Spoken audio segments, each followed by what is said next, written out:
I think that there's something that happens once we cross that menopausal bridge, that it's a kind of psychological and spiritual initiation for womanhood. That, we're no longer creating in terms of creating babies for our family anymore. That one's off the table. But there's a reason that Mother Nature keeps us alive. What is it? And I see in the women around me this great creative surge that happens in a woman's 50s. It's like everything that she ever gave up to have a family, to start a family, raise a family, is now kind of rising back up again. Welcome to this edition of Retire Well, Retire Happy with your host, Annie Nelson. An Australian look at reinventing yourself for retirement and getting yourself retirement ready. It's always fascinating getting to know what people are getting up to in retirement, how they are supplementing their incomes, pensions, where they have chosen to live, how they are filling their time, what charities they are supporting, and what adventures they are having. And we'll also talk to experts in their fields, including investing, health, estate planning, financial advisors, and seniors healthcare. Hi, welcome back to the Retire Well, Retire Happy show with your host, Annie Nelson.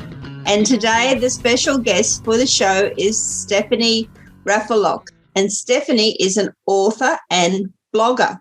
Stephanie is a graduate of the Naropa University program in writing and poetics and has worked as a freelancer for the Aspen Times, the Rogue Valley Messenger, and she's written and blogged for Nexus Magazine, Bahama Lifestyles, Care2.com, and 60andme.com, to name just a few.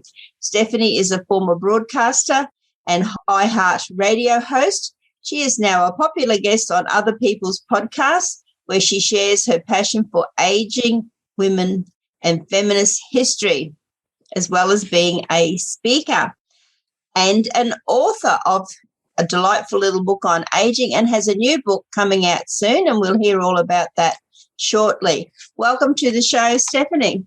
Thank you so much, Anne. I'm happy to be here. You're most welcome. It's interesting talking with an author and someone that is standing up for women in the world. So what led you down to this path? What happened in your life that you feel as though that you are now concentrating on supporting women as they're aging? I was raised by a single mother at a time when there weren't single mothers. The family unit was what was happening in the 1950s and the 1960s here in the States. And so I watched her struggle to work to support us. And I remember one story in particular. I must have been around 11 years old, and she came home from work one day and she was really excited. She worked for this big sporting goods store and she was their collections manager. So when somebody didn't pay their bill, she would collect the bill. And she came home and she said, "They've gotten me an assistant, a young man. He's really going to make my life so much easier and I can do so much more for the company." And some more time went by, a couple months maybe. And she came home and she was in tears. And, "Mommy, what's wrong? What happened?" And she said, "Well, I quit my job today." "Well, why did you quit your job?" She said, "Well, I found out that my assistant was making more money than I was." And I said, "Well, that's not fair. He was your assistant and you've been with the company the longest." And she said, "I know." And I said, "Well, did you tell them?" I told them. And what had they said to her? They said, "Well, Cleo," that was my mother's name, Cleo, "he has a family to support." And she looked in her boss's eye and she said, "Yeah, so do I." So at 11 years old, I knew that the world worked differently for women and men. I knew that the playing field wasn't level, even though I couldn't articulate it at that time. But that story stuck with me and it informed my own working years, the inequities, the unfairnesses, some of the ways in which I saw women treated. And I should add to that so that I don't come off that, I'm just kind of angry at men and corporations. That's not the case. I also worked for some very fine men over the years who I would call real men because they never would have made a policy like that separated women out from men and made them less than or not deserving of equal pay for equal work, not deserving of respect in that way. So I think that's what started it all. It's interesting how things have changed for women over the years, because there was discrimination in the pay packet for many years, and I suppose it still exists now, but there are definitely a way forward has been pay for women, and it is a lot better than it used to be. However, we still have a problem with the younger generation, don't we? Well, yes. What do you mean by problem? They don't seem to value, once you get to be about over 50, they don't seem to value over 50s, and in particular women. Yeah, age is really a feminist issue, or has become a feminist issue. And some of it is culturally imposed, but some of that is, the call is coming from inside of the house. I think we have to command a certain respect by virtue of the way that we live our life and the way that we share our lives with young women.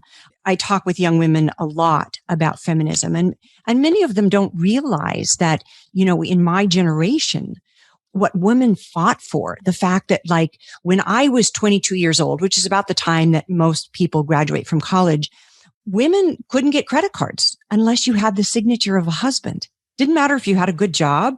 Didn't matter if you were wealthy. Without the signature of a man, you weren't entitled to credit. Now, that changed in 1974, but that's just my lifetime that things like that have changed. There was a time when I was still in my 30s that a company had every right to say that if you were a woman with young children, that they didn't have to give you a job. That was grounds for saying, no, we need someone that's going to be around. We don't want somebody that's going to have to, go to school and pick up their kid in the middle of the day. Mm-hmm. So a lot has changed in a way, but what has changed in this very short time frame.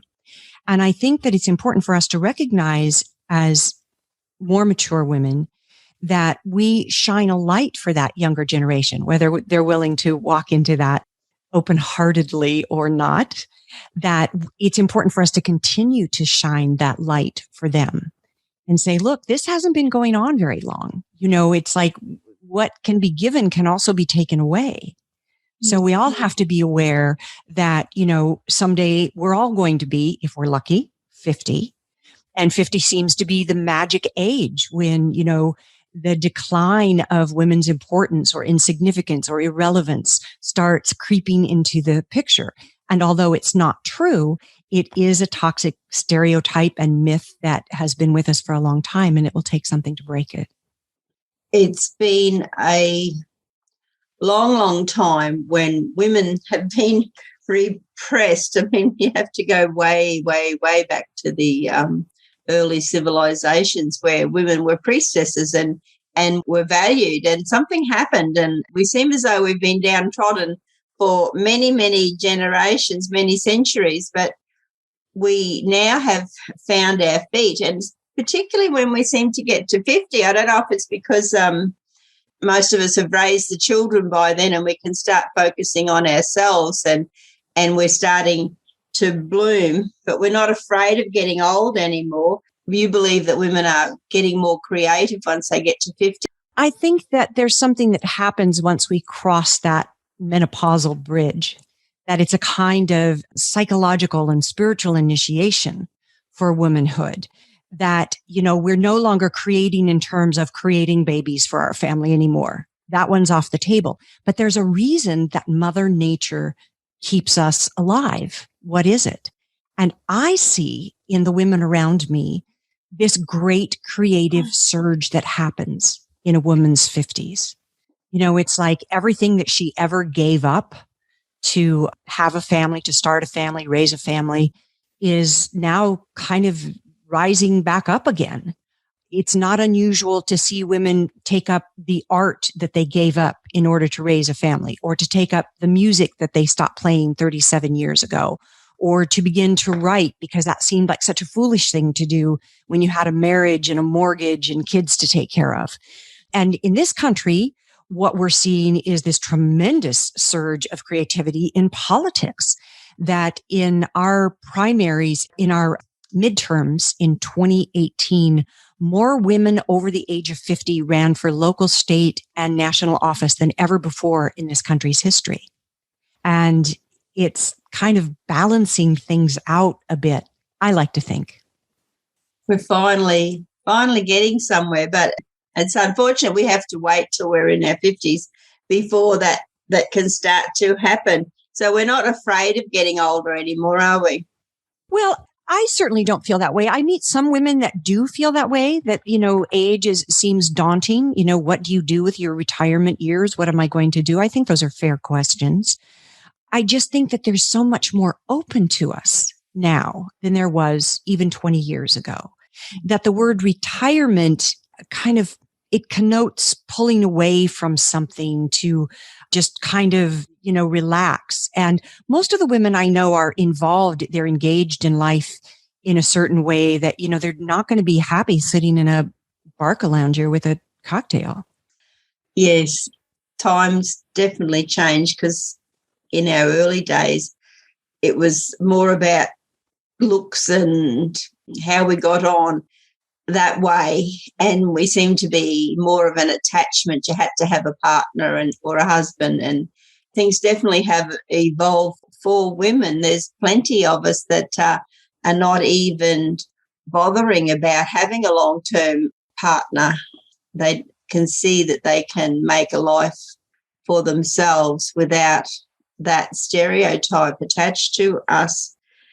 We've worn out that stereotype, haven't we? So what do you think's going to emerge now? Well, the book that is coming out that I wrote in August 24th, it will be out. I didn't write it in August. It comes out in August, is called Creatrix Rising, Unlocking the Power of Midlife Women. And Creatrix, I want to unpack that title for you, was one of the three Greek fates. There was the spinner, the weaver, and the cutter. And the weaver was creatrix. And the word literally means a woman who makes things. And I would like to see creatrix take the place of the word crone, which is, the word crone means disagreeable old women. It entered the lexicon somewhere in the 1830s, and it's never been anything but insulting. Even though I know that there are feminist groups that have tried to take that word and dress it up a little bit, it's not a very nice word. So I like the word creatrix as what happens to us in midlife. We become the creatrix. The archetype that we merge into is the creatrix. And she is a woman who makes things. And that's where the power of midlife is in creativity. You must know that for yourself. You have this podcast, and, this is a great creative endeavor. So I think that that's what's ahead for us now, is just more creativity, more owning who we are, standing proud and tall in the light of our truth, and sharing with the younger generation that it wasn't always like this, and that they too will pave a way and pay a price, as all women before us have done. Well, thanks very much for sharing your views with us today on the Retire Well, Retire Happy show. And you said that your book is coming out soon. Where would they be able to find your book? Any place that you buy books. It is available for pre-order now on Amazon.com. And I also like to do a shout out to bookshop.org, because they're an organization that supports local bookstores as well. So those are the two places where you can get it for pre-order. Okay. And if listeners wanted to find out more about you, Stephanie, and I see you're a blogger, so how would they find you? You can find me at byline-stephanie.com. Well, thanks very much for being on the Retire Well, Retire Happy show. We've had Stephanie Raffelock, and she's got an exciting new book coming out very shortly, and it's called Creatrix Rising, Unlocking the Power of Midlife Women. It's very encouraging to see women being so strong, and I believe you're also a speaker, so you must get around the country. Not this last year. know. We've all learned how to get very good at using our internet and doing Zoom. I know I use Zoom a lot, and I know other organisations that use Zoom a lot. So how have you survived going through COVID? Well, at first it was kind of nice. It's like it was kind of quiet, lovely. My husband and I both work from home. That's fine. But 6 months, 8 months, it started to get a little old. I haven't seen my family in anything but a little Zoom square in the last year. So I have a great, great niece that I haven't met yet. And I look forward to the day where I feel comfortable getting on a plane again. My husband and I recently had vaccinations. So, we know things are headed in the right direction. But yeah.